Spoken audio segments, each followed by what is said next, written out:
All right, guys, coming to you from the truck today.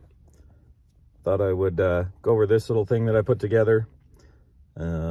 Basically, this is all because of that little heater right there. So it is wintertime, and basically when I come and pick up my kids from school, I wind up sitting out here in the pickup line for a good little while. And rather than just let the truck run and use the heater, stuff like that, I like to just shut the truck down and conserve fuel, whatever. So basically, I bought, excuse me, this little heater, which is advertised on the box as being 400 watt, or no, excuse me, 500 watt. Got it on Amazon. It was just one of their little specials. Now, the reason I bought this one was because I was hoping that the 500 watt inverter on my portable power station from my other videos, the one that's built in the little Pure Outdoor box, has the 50 amp hour lead time battery in it. Basically, I was hoping that the 500 watt pure sine wave inverter that I have on that was going to be enough to run this. This, when it's on and running, only draws about 420 watts. So my hope was that that would be enough. As it turns out, when you first fire this thing up, it goes up close to 1,000 watts, I think. I'll fire it up here in a second. We'll watch the display here and see.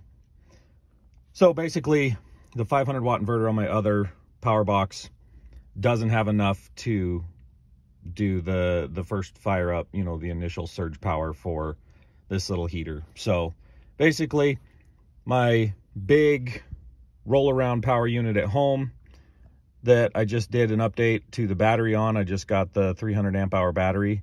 So I had this SOK 100 amp hour battery sitting around. So I went ahead and grabbed one of the Guiandel 1200 watt pure sine wave inverters. Literally just strapped it to the side with some extra webbing there. Hooked it up. I tossed in one of these little battery monitors. Yes, this is the 300 amp shunt. It is way too big for this setup, but it's the only extra battery monitor I had, so I used it and it works just fine. And I literally just have that just taped in there. It slides in there. Little Gorilla Tape on there. We're good to go. This is basically just kind of a temporary setup anyway, so that's why I didn't trim any of the cords down. Nothing. I went ahead and just left those so that I didn't have to cut them and remake them. So everything is just temporary. So basically, once we kick the power on there, let's see, we're at 13.2 volts. So if we watch this, when I kick the heater on here, oh, there we go.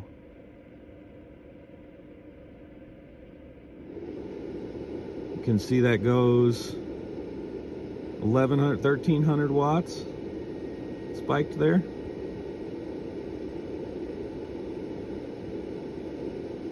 And then it'll settle down under 500 watts once she gets warmed up and gets going. So yeah, 1,300 watts there. So my little 500 watt, of course, wasn't going to do it on the other power box that I have. And this inverter is just a little bit too big to be running on that little case and stuff like that. I'd want to put on beefier cables and all of that. So basically, like I said, I had this battery laying around. It literally just sits here in the truck just to give me power to run this stupid little heater, just because it's winter time. And when I sit here, sometimes when it's really cold, we've had some sub-zero temperatures, so it just gives me a little something to take the edge off.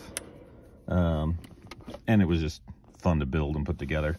So thought I would just do a quick little video here, show you guys that. It's pretty much the simplest possible way you could put it together. You could do it simpler if you didn't have the battery monitor on there. You could literally just run your cables in there and, you know, you're ready to go. But it doesn't get much simpler than that. And then I can just take this home and either charge it with my grid charger, or I can toss this on the on the roll around cart that I have at home that can charge off the solar panels.